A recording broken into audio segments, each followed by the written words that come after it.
bisa apa-apa proksi-proksi si Iran begitu ya. Jadi 2010 itu kan begitu si Iran disinyalir mau mengembangkan program nuklirnya, kan langsung disabotase di dunia maya ya lewat virus-virusnya itu aja. Waktu itu kan dikirim pakai virus apa itu kalau nggak salah, apa bom apa namanya tuh kalau nggak salah itu langsung sistem sistem nuklirnya, komputer sistem nuklirnya Iran itu nggak bisa berfungsi, mati semua itu gara-gara virus itu. Makanya itu sampai ceritanya tuh 2010 itu dramatis banget itu begitu, sampai 15 tahun Iran coba untuk ngembangin dapetin senjata nuklir, sampai sekarang ya nggak bisa memilikinya begitu. Begitu gampang banget begitu, termasuk juga apa pakar senjatanya Hamas, Hizbullah ya, mati juga kan 2016 itu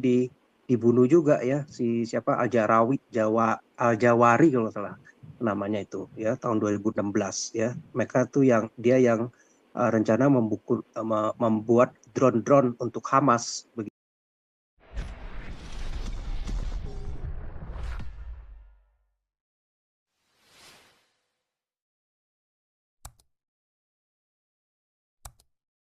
Jadi agak bedanya nggak banyak 2 atau 2%, ya kan? Itu aja Pak Paul kalau kita yang di Amerika. Oke, lanjut Pak SK penutupan. Thank you. Penutup Pak SK. Iya Pak Paul.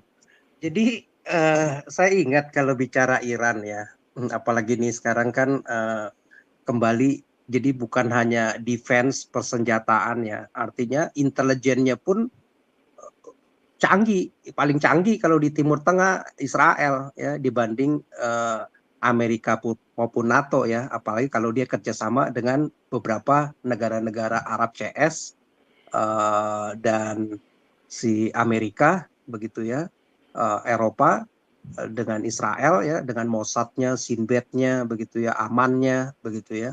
Wah itu udah nggak bisa apa-apa proksi-proksi si Iran begitu ya. Jadi 2010 itu kan begitu si Iran disinyalir mau mengembangkan program nuklirnya, kan langsung disabotase di dunia maya ya lewat virus-virusnya itu aja. Waktu itu kan dikirim pakai virus apa itu kalau nggak salah, bom apa namanya tuh kalau nggak salah itu langsung sistem sistem nuklirnya, komputer sistem nuklirnya Iran itu nggak bisa berfungsi, mati semua itu gara-gara virus itu. Makanya itu sampai ceritanya tuh 2010 itu dramatis banget itu begitu, sampai 15 tahun Iran coba untuk ngembangin dapetin senjata nuklir, sampai sekarang ya nggak bisa memilikinya begitu ya, gagal gitu, nggak bisa apa-apa. Itu aja benar-benar berita 2010 itu dramatis banget begitu, lewat virus saja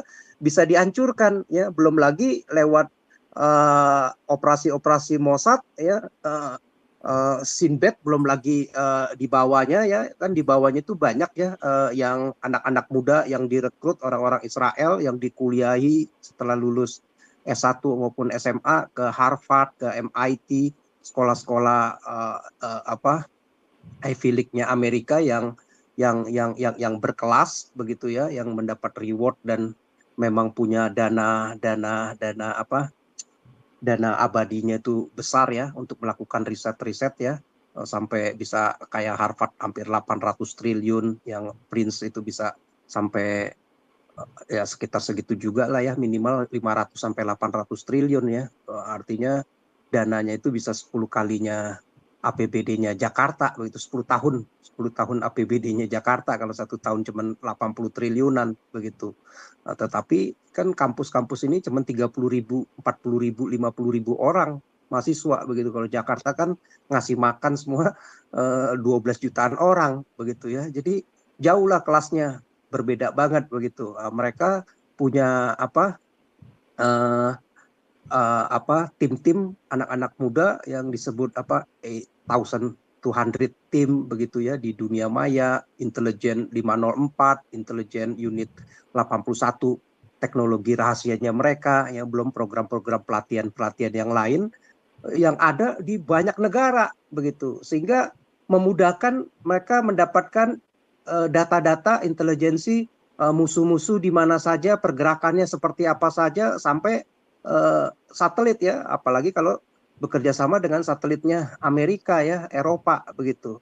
Jadi musuh ya gampang dilacak begitu ya. Nah, belum lagi pembunuhan-pembunuhan ya, termasuk ilmuwan-ilmuwan Iran yang dia rasa ini akan mengancam kepentingan Israel ya, untuk menyerang dengan nuklir. Jangan sampai Iran ini kan negara-negara Islam kalau punya nuklir bahayanya setengah mati begitu ya, otaknya yang punya roket-roket kelas kacangan saja, buatan-buatan yang murahan begitu aja udah berani menyerang Israel begitu, apalagi punya nuklir begitu kan, itu kan membahayakan, dibunuh juga kan ya. Jadi begitu gampang banget begitu, termasuk juga pakar senjatanya Hamas, Hizbullah ya, mati juga kan 2016 itu dibunuh juga ya, si siapa Al-Jawari kalau salah namanya itu ya, tahun 2016 ya. Mereka tuh dia yang rencana membuat drone-drone untuk Hamas begitu ya. Jadi ini insinyur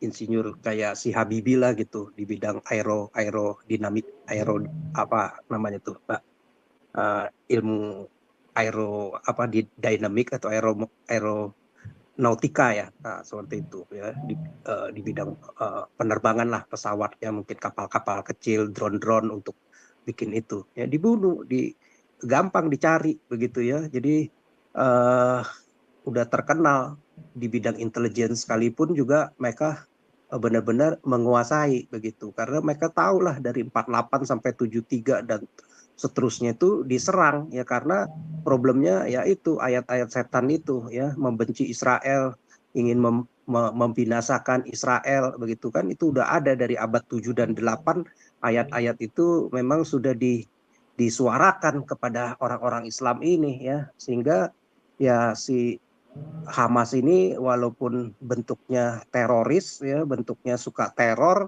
ya dianggap sebagai pahlawan ya, karena mengikuti ayat itu. Kalau sampai ayat itu dilaksanakan ya bak pahlawan lah buat para kadrun-kadrun yang otaknya memang sempit ya, ingin membinasakan Israel, bebannya mau hidup damai. Yang mana ada Tuhan yang mengajarkan untuk melakukan peperangan, pembunuhan, kekerasan, membenci bangsa lain, mau menggenosida orang Yahudi begitu ya, membumi hanguskan orang Yahudi, membenci Yahudi begitu, yang tidak sepaham, yang tidak sealiran, yang tidak seagama dengan dia begitu. Nah, inilah gara-gara abad 7 dan 8 ditulis seperti ini, kebenciannya udah turun temurun begitu ya, sehingga membuat orang muslim kalau yang ngikutin syariah Islam benar-benar sesuai Quran dan hadis, untuk membenci Israel, membenci orang-orang non-muslim, orang-orang yang makan babi ya, nggak cerdas-cerdas, IQ-nya akan jongkok dan otaknya akan jadi terbelakang begitu ya. Makanya negara-negara yang model kayak begitu, rakyatnya yang model begitu gampang diprovokasi dengan syariah-syariah Islam itu ya nggak akan maju ya, terbelakang semua, akan jadi bodoh, akan mudah ditipu, akan mudah melakukan kekerasan, sebentar-sebentar demo, sebentar-sebentar ngancam-ngancam, mengintimidasi, ya begitu modelnya ya.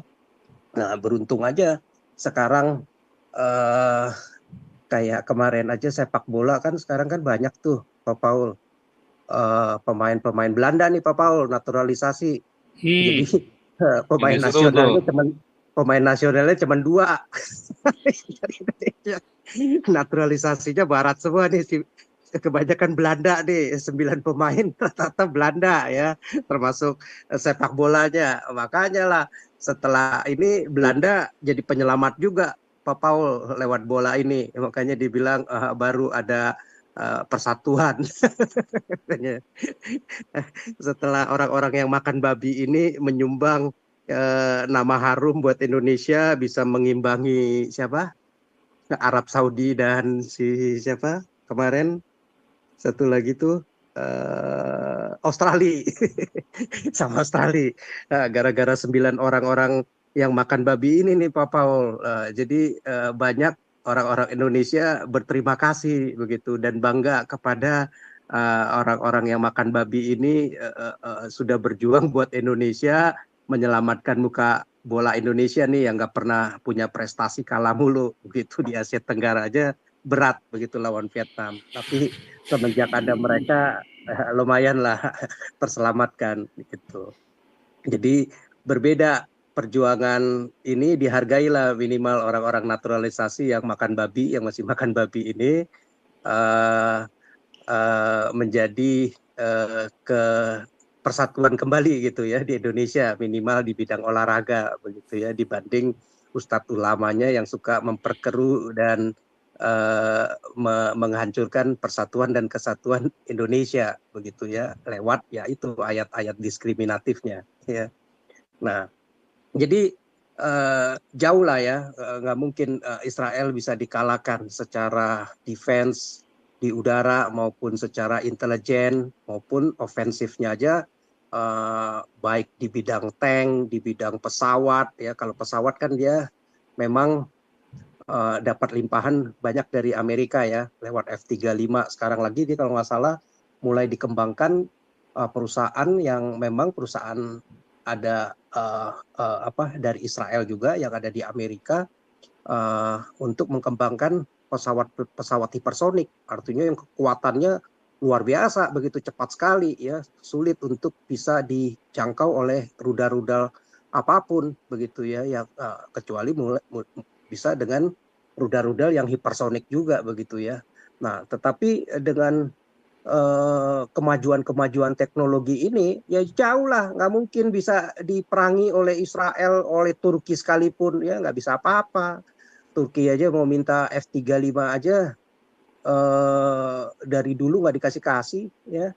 Nah, jadi Arab Saudi saja mau membuka hubungan diplomatik dengan Israel aja kan dia diharapkan bisa dapat F-35-nya Amerika ya, karena nggak dikasih-kasih juga oleh Senatnya Amerika begitu ya. Jadi mereka juga takut-takut juga senjata itu dipakai untuk apa begitu, jangan-jangan dipakai untuk menyerang lagi nanti kekuatan dia atau dibocorkan begitu ya. Tetapi kan sekarang udah berkembang lagi, bukan F-35 lagi, wah banyak lagi. Dan sekarang dengan kemajuan-kemajuan AI ini begitu cepat ya, apalagi Amerika juga sekarang membatasi jangan sampai AI-nya itu banyak bisa dicuri oleh Cina ya, karena Cina ini takut juga ya,